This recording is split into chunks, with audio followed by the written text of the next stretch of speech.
I'm Jared. This whole week we've been talking about time, and today we talk about how do we determine what are the most important things in our life. There's a pretty famous story that was made famous by a guy named Stephen Covey. He's a time management guru, but he tells the story of a professor who in her college class puts a jar, and she starts to put these big rocks in the jar. And she asks the class, is the jar full? And the class, of course, is like, well, yeah. But then she starts to put in smaller rocks and then asks again, is the jar full?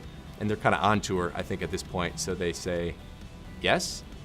Well, then she adds sand and she fills the jar up to the top. And what's the point of that story? You would think that Stephen Covey, a time management guru, would say, if you really are careful, you can pack your life full, but that's not it.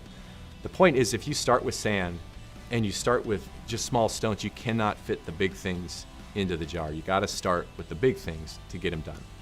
So what are your big things? What are your rocks that you would say are important? My guess is yours are pretty similar to mine. If you're watching a video like this, you have a desire to grow in your relationship with God. That's one of my rocks. Grow in my relationship with my spouse or other person in your life. Grow in my relationship with my kids, my friends. I want to be healthy. I want to be financially stable. These are things that matter to me. My guess is if someone asked you, like, what are your big rocks? And you literally had to write on a rock and say, this is what's most important to me. I don't think it would say, check fantasy football scores.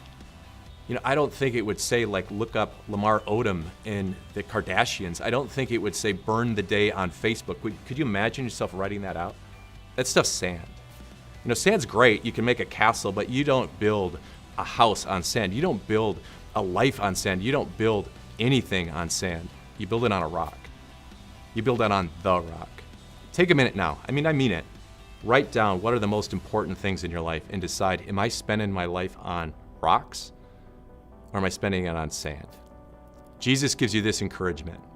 He says, everyone who hears these words of mine and puts them into practice is like a wise man. He's talking about his word, is like a wise man who built his house on a rock.